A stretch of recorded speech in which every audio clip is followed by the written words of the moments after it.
Hey, how are you, Deepak? Hey, great. Nice to see you, Lindy. Good to see you as well. Thank you so much for being on here today, and welcome. I'm in Boston. This is Deepak Seth, my guest, who is I'm assuming you're in Dallas right now, correct? Yes, based in Fort Worth, Texas. Okay, Yep. I'm sorry. I should say Fort Worth. I could get into a lot of trouble for that. So, well, thank you so much for being on here. And I am super excited. The first time I heard you speak, you were talking with Ryan, Ryan Harper over at Propelio. And I love his show. Actually, I met him through LinkedIn when we were asked to speak at a program that LinkedIn did for the real estate industry in Dallas a couple of years ago, I guess. So welcome. I found your conversation with him really fascinating.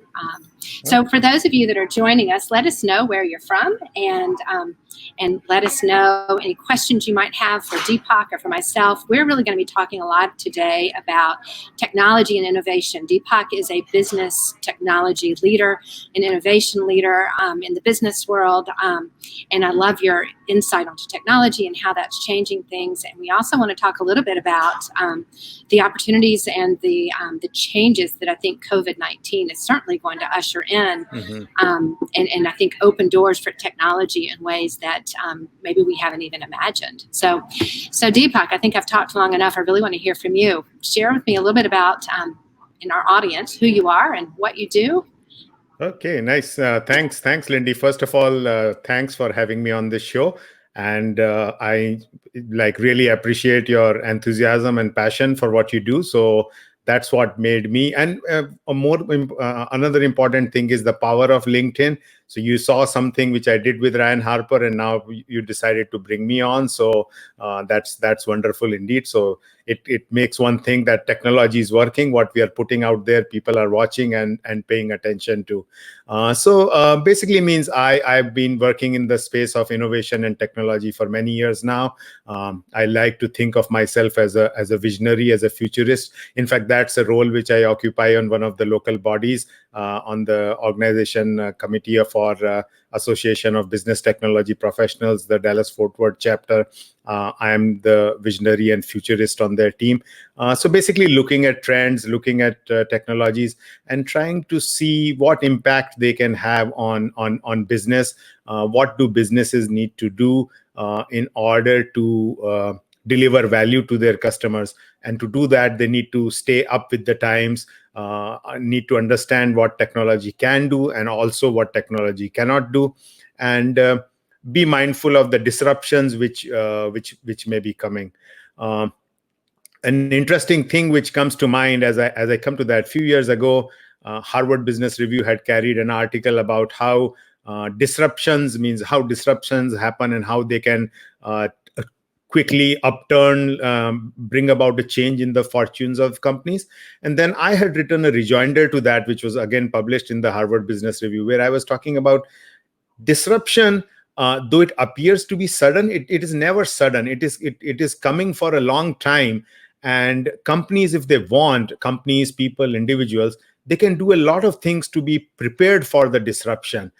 So only if you're not ready for the bus, then the bus will surprise you. But if you are ready, you can climb that bus and you can go places on it. So it is important that companies, people, all keep their eyes out for what can be disruptors and keep thinking of how that disruptors, rather than bringing a downturn for them, can lead to an uptick for them. And that's so important. I think that's one of the things that I've really been talking to a lot of people about, is to see that, look for the opportunity, right? Look for the silver lining. We've got a number of people on here. I want to give a shout to, we've got Brent Knapp from Fort Worth. He's in technology, correct? Is he somebody that you're connected with? Steve Lester, who's a real estate agent in Allen, Texas, serves the North Dallas area. Peter May in Philadelphia. I was actually on a phone call with him today, which was quite interesting. He might be somebody that I can connect you with. Scott Falbo in Buffalo. So welcome. If you have read the introduction and if you know anything about Deepak, you know that this is going to be a rather lively conversation, I think, and not meant to be provocative at all. I don't need to have a Jerry Maguire moment. I am not looking to have a target on my forehead for the real estate world. I think it's just a matter of just facing reality, right? Things were changing. Yeah, And means I was just going to say, the interesting thing was you had mentioned, and the reason that you really piqued my interest was an article you quoted from Economist back in February before all this happened. Yeah. So yeah, means and in full disclosure, means I'm not a real estate or a relocation guy at all. That is not my area of expertise. That is Lindy's area of expertise. I look at me as an outsider as far as the world of real estate and relocation is concerned. But as a person who's got a keen interest in technology, has his eyes out on what things are happening, and just sharing. Informally sharing some thoughts and views. So you can some of it will be very sweet medicine, and some of it could be bitter medicine. But take it or leave it as you may wish. Lindy, lost you. You are on mute, I think. Sorry, thank you. You're a technology and innovation leader, and we've got to look at the way the world is changing. I always equate it to, when I talk to real estate agents in this business, would you want to own a Blockbuster franchise right now or have stock in Netflix? Mm-hmm. I'm kind of going for stock in Netflix, mm-hmm. But we also have a real interesting challenge going on in the real estate world, in that we just have seen what the technology, these companies are betting on technology. Redfin, they just laid off 41% of their agents. iBuyer, that program has been suspended. They can't keep it up now. You've got consumers now that are really at their equity and want to protect it more, and now we are doing remote closings. I did a remote closing a couple of weeks ago. I've got another client that I'm going to be hopping on a call with next that's wanting to buy something remotely. I can do everything right here, right? And I can even do it in Boston, even though I'm only licensed in real estate in Dallas. But there's certain things that I can do with the consumer because they've got everything they need in the palm of their hand, right? Yeah. It's really changing the whole structure of it. And I hope it will get to where agents get paid for everything they do. I think that's been one of the biggest challenges in the industry, is that agents a lot of times work for free, or they get overpaid to make up for the times they're underpaid, or for those broker fees and for referral fees that sometimes aren't in line with the services. So I really think we're going to see what technology, really can bring to the table. So even means when I'm talking about other than real estate, means there are some big technological trends happening. One big one is what I call, and what the others have also called, Uberification. Means everything trying to go on the Uber model, where there are independent service providers. There's a platform. People use the services of the platform. The rates can vary depending upon supply and demand. The key part that a platform is doing is, one, it is putting the supply and demand together at the time at which it is needed, and second is it is providing a layer of trust, because the assumption is, like, people would be wary of getting into any random car. But if it's a Uber or a Lyft car, that the company has vetted the drivers and stuff like that. So it is providing that layer of trust. So it is providing convenience, it is providing trust, and it is providing a mechanism of interaction.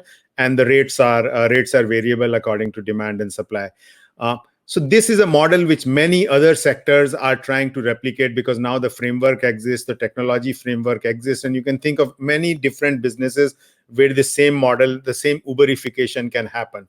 So it could be an interesting point to think whether Uberification could be something which could come to the real estate world too, where it is, there is a buffet of services on order, and you pick and choose what you want at what point of time, and there are rates, and there are people who can provide those services, and this platform is providing. Now this platform can be run by an existing body, by your existing association or whatever, so that level of trust it is still providing, that the people on the platform are vetted and meet minimum standards. But then the matching of the demand and supply is done real time using those tools.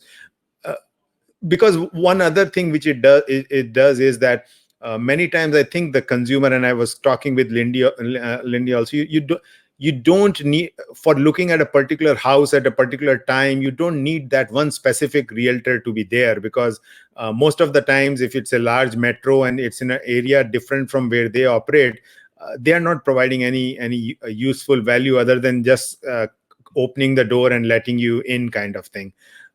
So the Uberification is one trend. Lindy, you got a question here? Well, here, I'm going to give a shout out to everybody that's on here. We've got Matt Kern, who is an inspector, a home inspector in Dallas.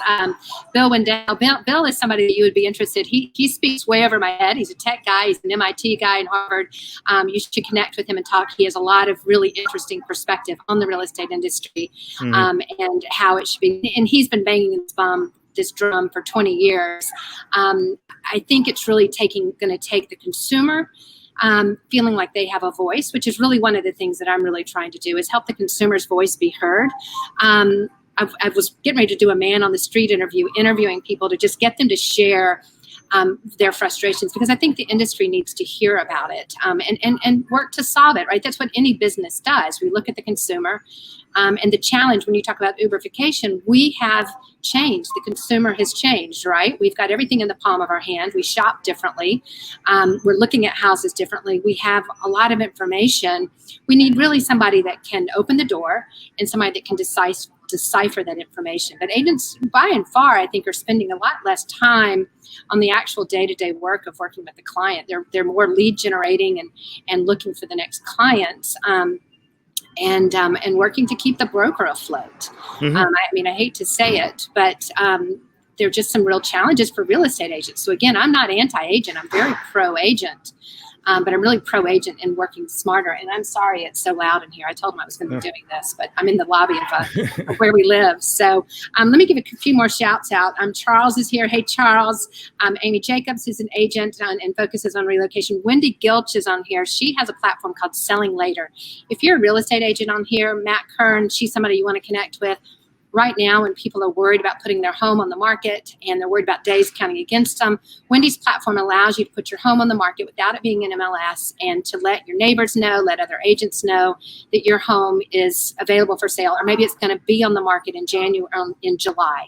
But now I can go ahead and find it, and it's not going to count against my days on the market if I'm the seller, and I can go ahead and let people know that my house with the pool and 5 bedrooms is going to be for sale in July, so that that relocation buyer especially can go ahead and look and see what's coming up. Does that make sense? I think it's a brilliant platform.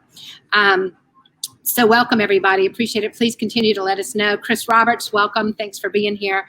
Feel free to comment below and just let us know where you're from. It's always fun to see where people are listening in from. But yeah, I think it's there's some interesting issues with it. I think you just still have big business and corporate involved in it. You've got these conglomerates. I mean, Realogy, which has been actually under fire with a class action lawsuit and stuff, owns a lot of the brokerages. And so there's this real tug and pull between being able to deliver what the consumer wants and being able to evolve with technology versus the realization that we can't operate the way we've always operated if we change our model, because it's just fundamentally the two don't go together.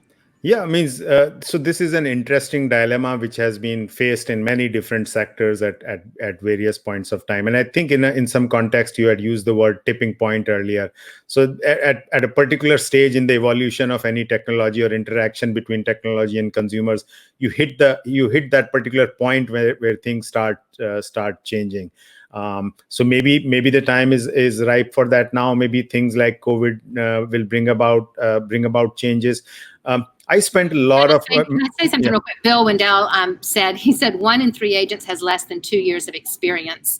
Do you really want to trust them during this epidemic? I was talking to some other guys this morning about some things that they're doing for investors, and the bad information that can be given by real estate agents sometimes can be crippling to a consumer, and that's one of the things. And I think I've got tons. I think I received 5 phone calls last week from brokerages asking me to come and join them. They don't know anything about me. They're not vetting the agents. It's not really fair to all these agents that have lost all their work. Why are they recruiting?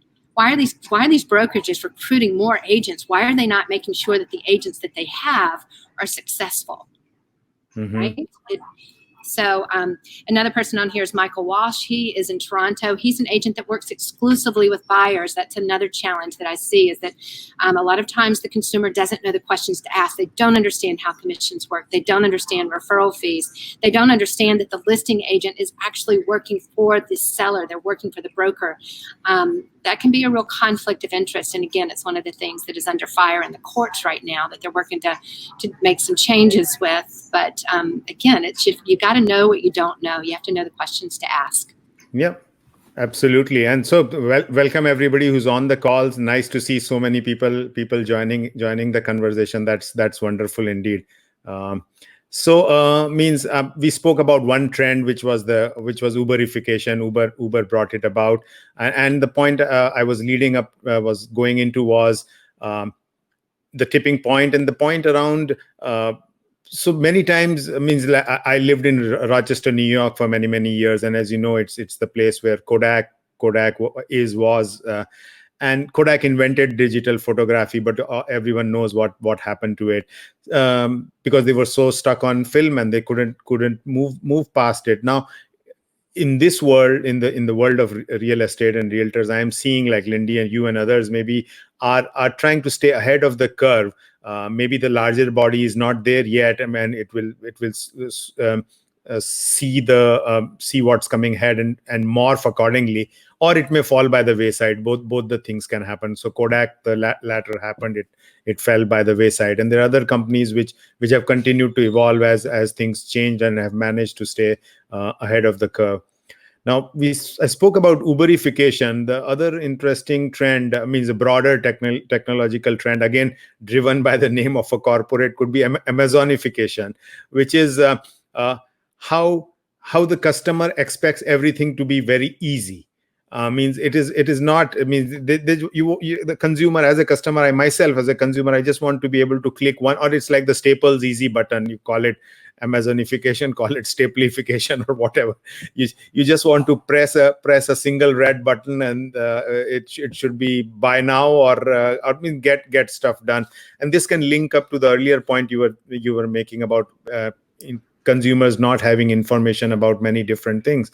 Maybe some easy buttons are needed, which give them those information, either gratis or at some charge, or some mechanism evolves by which those information can be shared.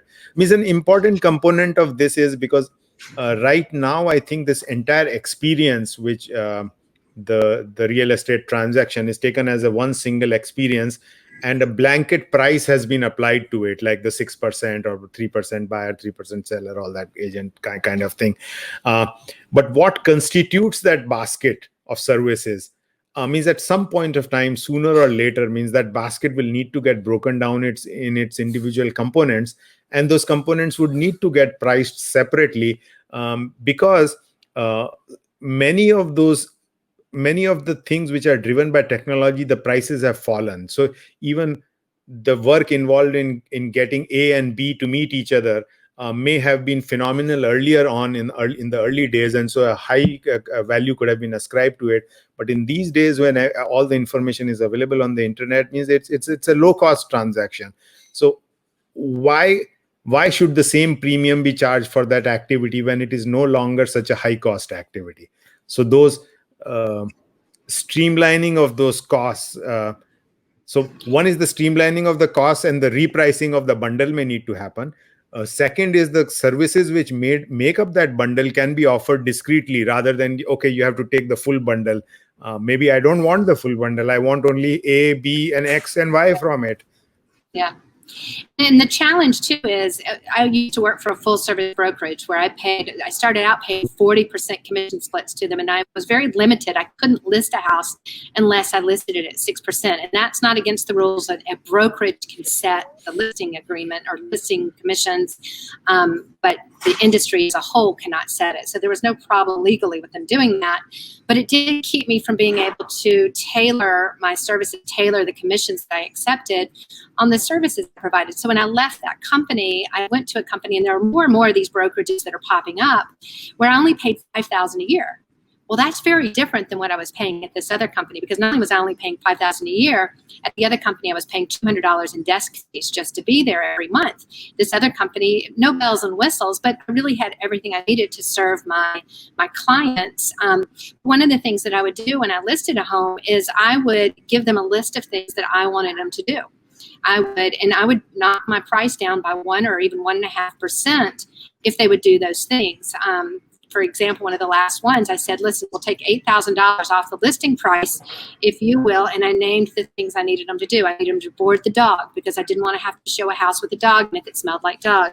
I need you to replace this carpet, paint the garage floor, paint the kitchen cabinets. And you do that. And then for every dollar you spend, I'm going to reduce the fees. The challenge, though, can also be with the buy side. You have, and I wrote an article on Blockbuster and Netflix kind of describing it out when I was a fairly new agent. And I would be so frustrated because I was a very active marketer in marketing my properties. And often the buyer would find me and they didn't have an agent because, again, they have everything in the palm of their hand, right? They didn't have an agent. They would find me and they would then go find an agent. So they've just been looking, going to open houses, looking at Zillow, calling random agents that would show them a house, and then they would never call that agent again. So that agent never got paid. But then they would find the house that they wanted to buy, which in this case was me, and the offer was 3%, and 2 of these happened in the same month. One was an $18,000 fee going to the buyer's agent. Another one was a $26,000 fee going to the buyer's agent. That was just how it was listed in MLS with 3%, which is pretty typical and also under fire right now. But the agent never showed them the home. They found the home with me. They had never shown them home. So they basically got paid $24,000 to fight my seller on the price of their home, to fight for repairs, and to write a contract. Right? About 10 hours of work. When you're getting paid more to fill out a promulgated form and then to fight the seller who's paying you the fee to get a lower price for your house, something's wrong, right? That seller would have been better off coming directly to me and saying, all right, listen, the real estate would be 3%. Let's just knock off 3%. I'm not going to use an agent. I'm going to waive right to representation. The challenge with that is so many brokers would never let you do that. They listed it at 6%. They're going to collect their 6%, and clients don't know that, and that's why a lot of times the clients would come to me and they say we don't want an agent, and they didn't understand how it worked. And that's where I go back to the consumer has to know what they don't know, and agents have got to stand up for themselves and refuse to work for free. And in fact, Bill, who's on here, has a fee for service model, which I think is a brilliant model, right? Pay me for the time that I spend. Pay me for my expertise, right? And tailor your services, just like you said. Means in the Uber model, means in addition to other things, means you could have ratings and stuff also, means so people could weigh that price along with your quality rating or whatever parameters you have been rated on in the past, so people can get so there could be a score or something. Lindy, again, you're on mute, I think. Yeah, I was going to say, don't even get me started on ratings, because that's another problem we have in the industry. There is no, and every agent on here, and you all know it, that's on here, y'all know bad agents. You know agents that are not working for their consumer, but we can't say anything. I had an agent that did this with me in Dallas several times, and I couldn't report her because what if my client was wanting to buy her next listing? Or what if she had the buyer for my next listing? So I really couldn't say anything. And that's not right. And then you've got companies like, I think it's HomeLight, that rates them. You can go on and you can pick the right agent. They promise that, but they're taking like a 35% referral fee. So you just took money away from the agent for using a job matching site. Call me, I'll do it for $500, and then you take the referral fee, right? I mean, to me, that makes a lot of sense. You know, let me make a connection for you. Pay me a fee for the time. Just spend an hour on the phone. What's that worth to you? And then let's get you the referral fee. If that makes more sense. I've actually talked to, there's a gentleman in Dallas, I don't know if you've met Willie Baronet. He's a SMU professor at SMU, but he also created the documentary Signs of Humanity for Homelessness. And you've got Sherry Garcia with Cornbread Hustle. You've got so many great causes there in Dallas. What if some of these billions of dollars being wasted on commissions were spent to actually alleviate some of the problems we have in society that are costing us as taxpayers millions of dollars. Which again is one of the things that really attracted me to you. And I heard those statistics you said, and if you've got them off the top of your head, I'd love to hear them again. The money that is spent on commissions in the real estate industry, to me, for the value that the consumer is getting, and for what agents are paid, somewhere between $30,000 to $50,000 a year. That's the average. Agents aren't making a lot of money at this. They're struggling.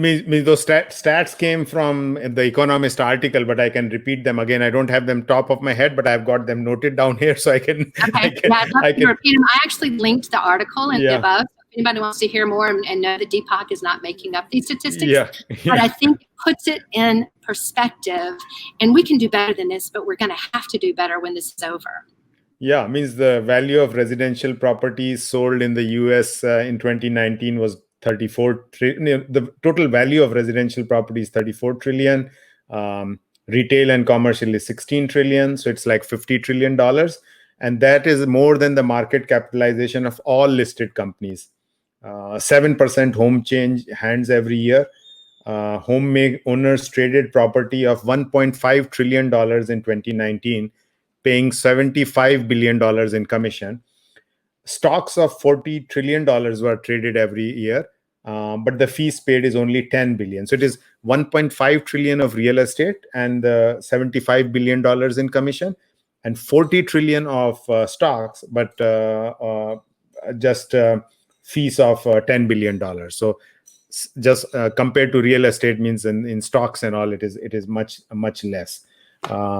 So this is these are the kind of big numbers, but still the iBuyers, the property tech related sales are still small. Only 60,000 homes worth $8.9 billion, which is just 0.5% of all transactions. So a lot of work needs to happen. So the tipping point which you were mentioning about means so the dollar amounts are so huge. So there is a lot of interest. I'm guessing there would be a lot of interest in maintaining the status quo. And that would mean that there's a lot of money being channeled to people who can help maintain the status quo. So must be lobbies and means a lot of political influence and all would be at play.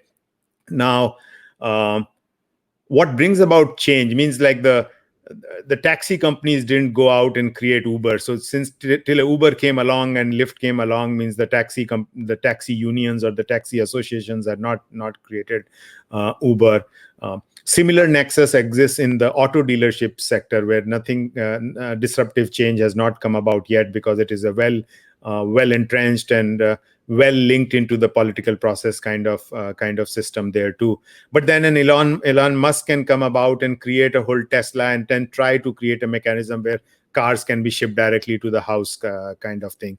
And in used car sales means we see disruptions happening where the dealer is getting bypassed and stuff is happening on online.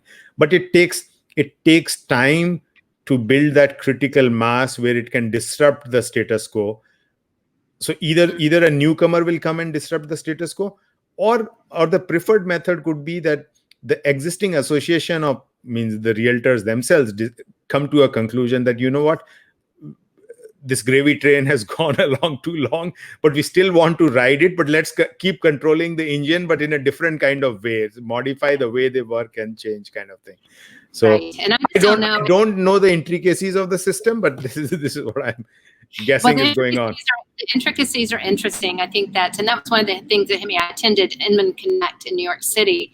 And one of the things that really hit me while I was there was there was so much talk about disruption technology, but it was really geared towards the real estate agents. It wasn't geared towards the consumer. It was geared towards how do we attract more agents? How do we create more technology? That's not disruption to me. It's like taxi getting new taxis. That didn't change. You've got nicer taxis. I can pay now with my card in the taxi. But that doesn't disrupt the ride service. Uber, Lyft, they disrupted it. They changed it. I think that it's going towards the gig economy. I think real estate will go towards it. iBuyer is suspended. That didn't work out, or it's not going to work out during this. I, as a consumer, as somebody who's relocated a number of times, I need the human element. There's a guy named Bobby that's created a new platform called Ask DOS. It's a brilliant platform. It's especially going to be great for people that are looking to buy something across town. They're doing all the work. They just need somebody to write the contract. He also sees it going to maybe you don't have listing agents for properties. In fact, Wendy Guild, I did see her comment. She said that those commission numbers that you gave a while ago were staggering. And they really are. They're staggering. It really puts it in perspective. And you see how much waste there is and how much of that money is being used to support an industry that doesn't work anymore. Again, it would be like trying to maintain Blockbuster in your small town instead of understanding that Netflix is going to provide a better experience. It's going to be less money, and that manager of Blockbuster, he's going to survive. He's just going to need to buy some Netflix stocks or find some different ways to operate. And I mean, everything changes, right? What's dangerous is not to evolve, as Bezos says. And so I think that's, I think the disruption is going to come from the consumer demanding it. I think the disruption is going to come from knowledge, and I think it's going to come from the real estate agents. Honestly, I think we as real estate agents, to a large degree, are to blame for not standing up and going, why am I still paying 40% to a broker? I read a while ago, let me see if I can find the statistics. One of the big brokerages paid out 112,000 referrals, which means basically I'm an agent at XYZ in Dallas, and I call just a random agent that's in that same network in New York, and I say, hey, will you take care of this client and send me a 30%, 25% referral fee? And of course they go, yes, absolutely, I will. And then I get a $10,000 check in the mail. Yeah. Who paid for that? The seller paid for it. The seller's equity paid for that.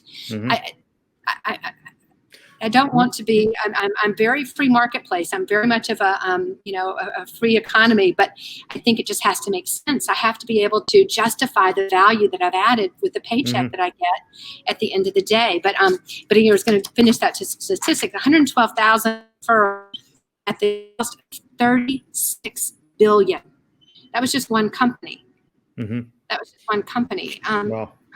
That's you bring up a great point. Means in the sense that the inward focused disruption versus consumer focused, customer focused one, means that's a great way to put it, because the first one means it will generate efficiencies for yourself, and it is like, okay, what does it get the consumers? So we looked at two trends. We were talking about Uberification. We talked about Amazonification, or Staples easy button kind of thing. The third interesting thing which I can see playing out, especially in the post-COVID scenario, means a lot of actual visits to places and things are not going to happen. Means you just can't go out and see things the way you used to. But the need to do that would still be there, and that's where again technology can step in. Means I'm thinking that virtual reality can play an increasing role in that. Means I was reading up somewhere about a company which was offering, you can't travel to the Everest, but you can sign up for a virtual reality tour where an actual climber is climbing Everest, and then you enjoy the journey. You put the headset on and you enjoy.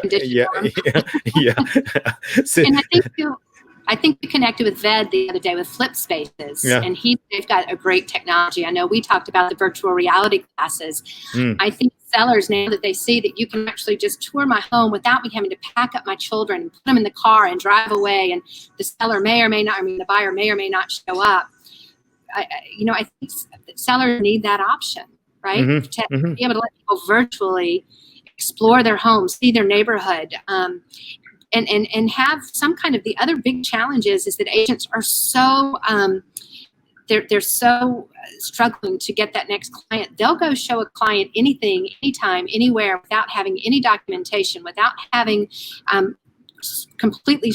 I'm sure that person is going to be able to qualify for that loan. There is no checks and balances to make sure that buyer that's coming into your house is actually even ready to buy. Right? You have a lot of people that are just looking. Right? They're tire kicking. And again, I just sold my house. I've moved a dozen times, and usually with babies and toddlers at home. That's a lot of work for somebody. So now that we've got this capability, we need to be using it more. We have a lot of capabilities like that we should be using more. I think the challenge has been how do we really can't justify the commissions we're charging. Mm-hmm. No, I mean, these would because this can take it.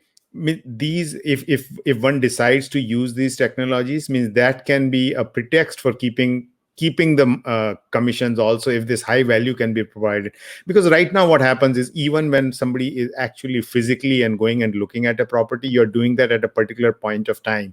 But there are certain other things you want to see what it looks at like at different points of time. You may want to look at what does the walk from there to the school feel like, what does a drive from there to the grocery store feel like. Means a lot of other things which we are not even thinking of right now. But if you have got everything on a virtual platform, means you put that virtual headset on, you've got these scenarios built in, and you say, you know what, this is what this looks like at 6 p.m. This is what it looks like 6 a.m. This is what the bus stop looks like where the kids are picked up for school. Means all the kinds of other things which a consumer may be interested in, or a smart technology company or realtor company can start making the consumers interested in. You know what, this is the high, this is what it looks like when the grass is unkempt, this is what it looks like when the grass has been mowed. You can have like so many different scenarios play out in this in once you've got those virtual reality headsets on. Because I visualize a scenario where when you decide to get into the buying process, means if you sign up with a realtor, you find that 2 virtual reality headsets are delivered at your doorstep. Either it is and then you put them on, you put your parameters in, you can look at various properties through those virtual headsets, and when you are done with the transaction, either you return them back, or if you have done actually signed a deal, then they are yours to keep, kind of model. Perfect. You can give it to that mad 17-year-old angry at you for moving. Oh, you get a great headset. We're moving you to Boston, but you get a headset. So, yes. and there's a lot of implications in the relocation industry for that. Companies pay a lot of money for you to go do what they call a look-see trip. And so you might go somewhere for 4 or 5 days. You go in, you have to go when you have kids during the spring break season, right? Mm-hmm. And you might not be moving until July or August. You only have that 1 week to go look at houses, and the house that you want to buy may or not even be on the market yet or not, which is again why home selling later is a great platform. But it's a big expense for the company to fly you over and everything, and you could kind of eliminate and narrow it down. You might still fly over, but you might fly over for 2 days as opposed to 5 if you had able to explore South Lake and Fort Worth and Frisco virtually and been able to explore homes. And so I could see what a $500,000 home looks like in Frisco versus a $500,000 in Fort Worth, and a non-existent $500,000 home in Dallas, right? Mm-hmm. But you can kind of go ahead and get an idea of where you're going to live and what those areas are like virtually, mm-hmm. And save everybody a lot of time. And again, agents will say that can be one of their biggest, expenses of time. It's just showing homes on weekends and nights, and with people that don't, they don't know where they want to live, and it's one of the things that we do to justify those commissions. But it's an inefficient use of our time. Mm-hmm. Means other things. Means there is another aspect of technology. There's a line of work not related to real estate, but in other technology they call enterprise. It's called persuasion technology. So basically, what it does is it is creating nudges and gamification kind of things to drive performance. So it is essentially used for frontline staff and others kind of things. So you know what, you are a burger flipper at McDonald's and you did a particular target and you may get a reward or something like that, or either you're falling short of target, it will notify you, or it can say that, oh, you've done a great job. It knows what is the motivator for different kind of people. So some would be motivated by absolute numbers. You did 20 yesterday, you need to do 25 today kind of thing. Some would be motivated by, oh, you are number 1, number 2 today, you can be number 1. So based on whatever the personality types are, there are these individualized nudges which drive a certain behavior. Now, if we bring aspects of virtual reality and other things in, I mean, this nudge or persuasion technologies can also be built into it. You said, you know what, of all the people who started looking at houses when you did, X% have already made a purchase. I mean, that could be a motivator. Maybe yes, maybe no. Means I'm just thinking of these things as we go. Or say that could get the housewife or the husband that that likes to look a lot, and then the other one that's like, like a quick decision maker. Every couple has that one that just wants to make a quick decision, and the other one that needs to. That could create a lot of problems. Deepak. Yeah, I know. I'm just so according to the you've already made a decision. There was just one example, but there could be aspects. Wendy asked a question. She said, "Does it weed out homes they realize they don't want, or is this? Do you think people will buy properties without going to see it?" Well, I've sold properties without people actually physically going to it. It was one of the times I did it was one of the worst experiences of my life. She was thrilled with it, but it was an interesting property, and I kept telling her, it's basically a mobile home on a lake, right? She kept saying, "Yeah, I know it," but I just knew she was going to show up from Seattle and go, "Oh my God, it's a mobile home." So, but the lake property it was valuable because it was lake property, but yes, so people will buy stuff with sight unseen, but I think more of anything, it's a weeding out process. It's an efficient use of my time. When I was moving from Germany to Dallas, if I had been able to virtually tour homes, and so when I got here, I knew that I wanted to live in a certain area, and so I wasn't having to go to Frisco, to Fort Worth, to Colleyville, to Dallas, right? A lot of territory. Dallas, the size of Connecticut.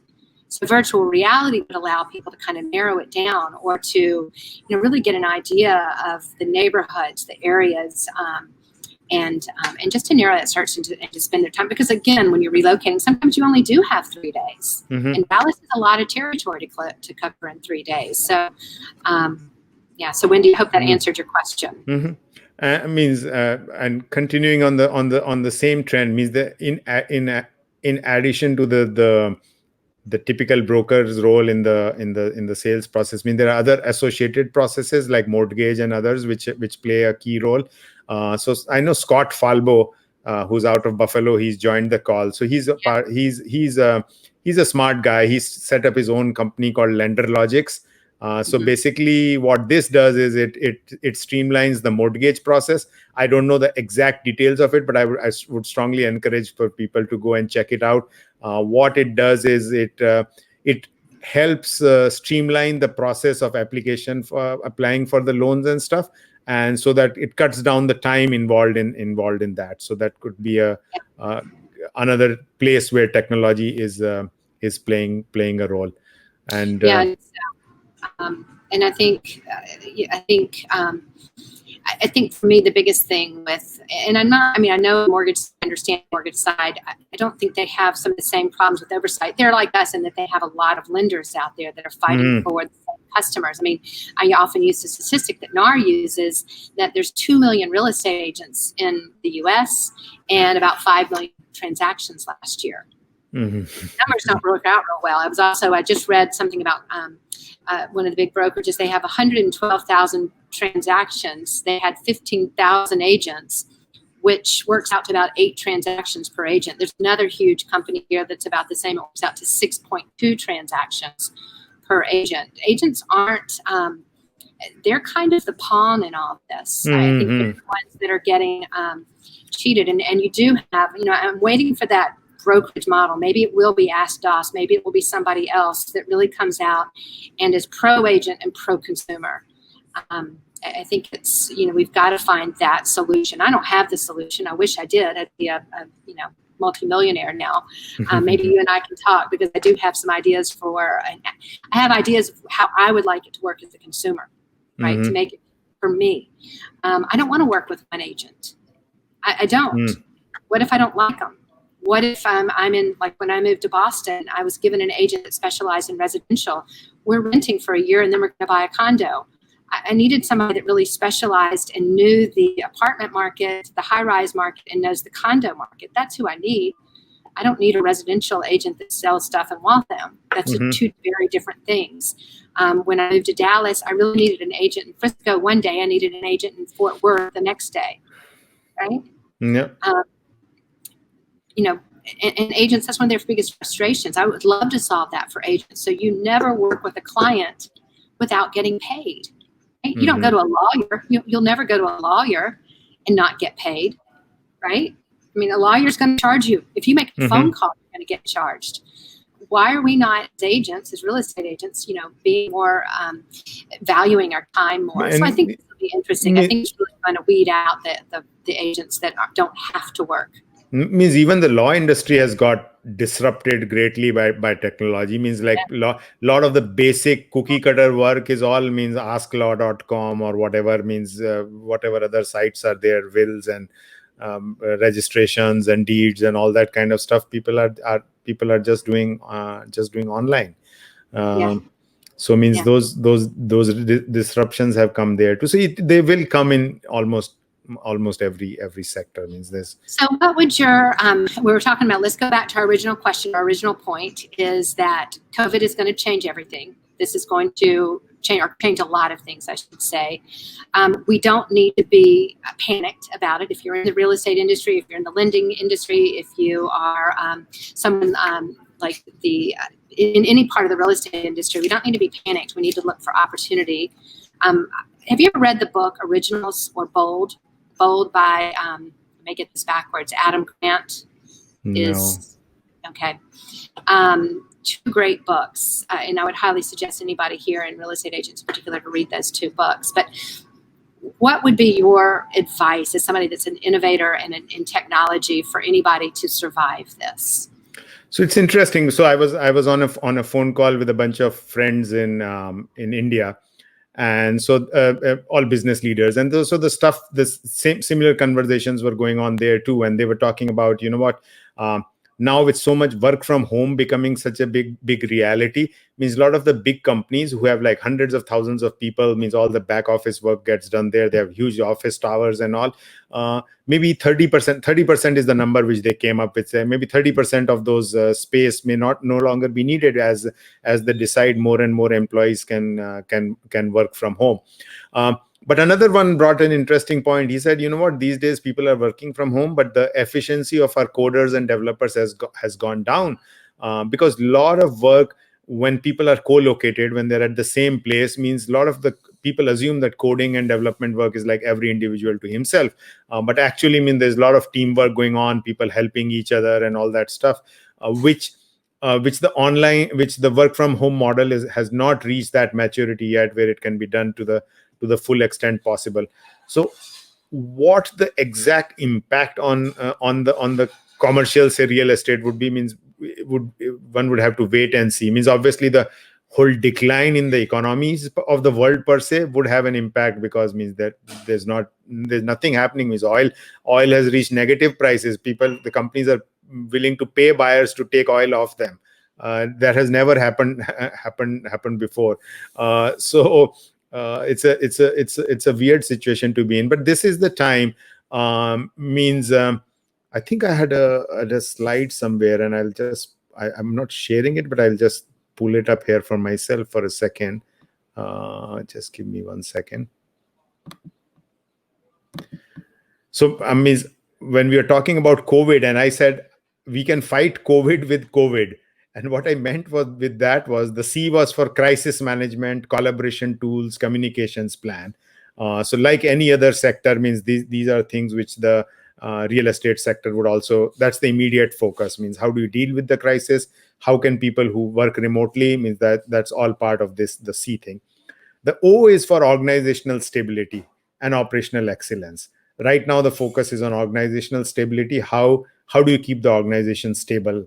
How do you ensure that it does not keel over, kind of thing? So that's the O. And the V is for the vision, like what do we need to do for the post-corona world?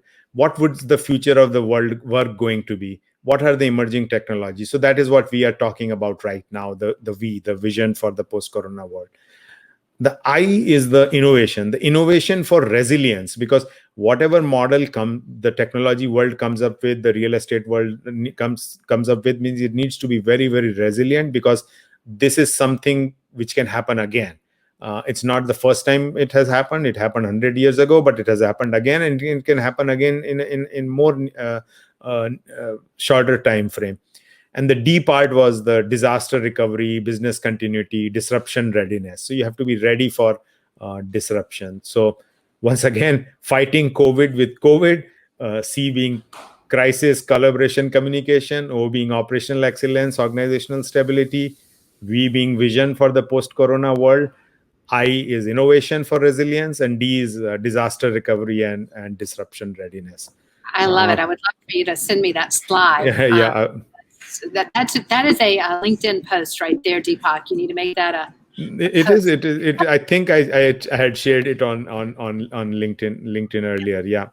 So this is. I mean, this is what. Yeah. People just giving a focus on what people need to do, and then what I also suggest in that means get into a 30, 60, 90, 120 day planning kind of exercise with. So the 30 days, the focus would have been on just ensuring that things keep working kind of thing. So that was the 30-day focus. Just give me 1 second again.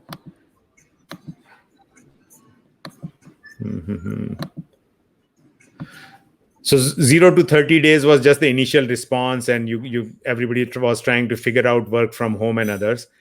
The 30 to 60 days was stabilization and scale up and down as needed. So most companies decided to scale down. We all know about that. A lot of employees furloughed and all that bad stuff, good stuff. 60 to 90 days, companies will start to need evaluating alternatives for the new post-COVID-19 paradigm. And then 90 to 120 days, which will start hitting soon, I'm guessing means it will be business resumption in a new normal. So as we work these 30, 60, 90, 120 day plans, means we have to do a lot of what if scenarios and also plan Bs. Means what would happen if this happens? What would happen if this does not happen, kind of things.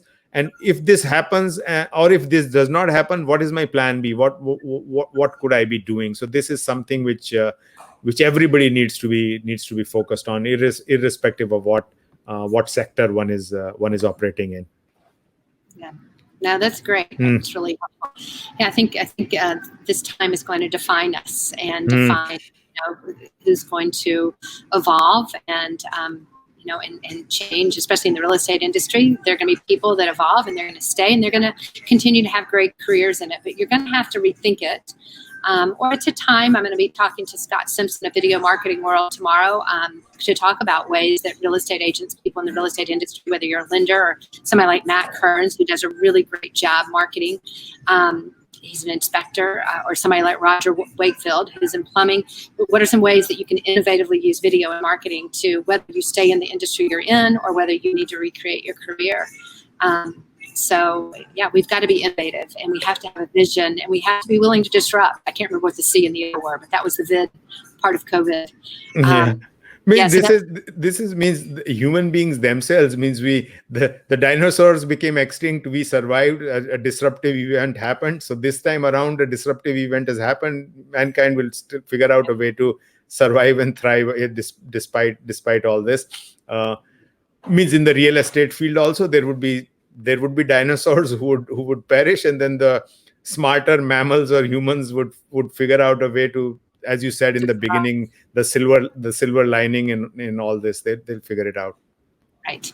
Well, so for everybody listening, thank you so much.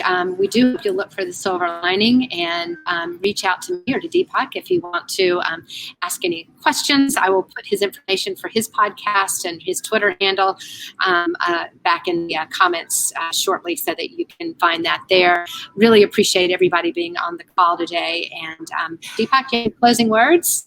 No, this was great fun. Means it's as I said earlier, means it's not a sector which I play in on every day. That conversation with Ryan Harper started me thinking about it, and then followed up with the conversation with you. Means thanks for inviting me to your community, getting me included in this, and the conversations with you, even the ones leading up to this, have been very informational, as well as means. I'm sure means there are means the kind of passion and enthusiasm, Lindy, which you have for this space, means that shows when you're doing these shows. And so I'm guess there are many others who are gaining and benefiting from this. May their tribe increase, and let's bring about meaningful change in this sector. I mean, as you said, there is no for and against kind of thing. Means we are all in this. Even your entire real estate community has to be all in it together to figure out what to do best and serve the best interest, rather than just for this community, but keeping the consumers at the center, because ultimately means that the consumer or customer is what drives. There's a Gandhi saying, no, the cliche one, the customer is the reason of your existence and all that. So without the customer, nothing exists. No, nothing exists. And I think what you said was meaningful change. We need to have meaningful change, meaningful disruption. And we are all in it together. And we've got to, I think at the end of the day, most people, the majority of people are, they want to do what's right. I think even in my industry, even though I think a lot of us can be frustrated with it at times, most people are in this business because they care about people. They really want them to. They really want to help them in that transition. So, and there are parallels. Means Netflix coming about has not killed the movie. Earlier, people thought movie theaters would go out of business. Movie theaters have become even better, and reclining seats and food in the theaters, and God knows, means all so much creative changes. Ubers and taxis are coexisting in New York City, LA, everywhere else. Means this preconceived notion that a change coming in will make everybody else go away. I mean, that's not happened. I mean, the Netflix and the movie theater is the best example. It's a good example, right? No, it's a good example. So, well, awesome. Well, it's great to talk to you. Yeah. I appreciate your perspective on technology and innovation, because I think it's what we've got to, keep our heads focused on right now, and in order to kind of see what's next and what's ahead. And we've got to stay positive and be there to help other people. So Deepak, thank you so much. I appreciate it. So thanks everybody for joining in today. Yeah, stay safe. Take care. Bye-bye. Take care.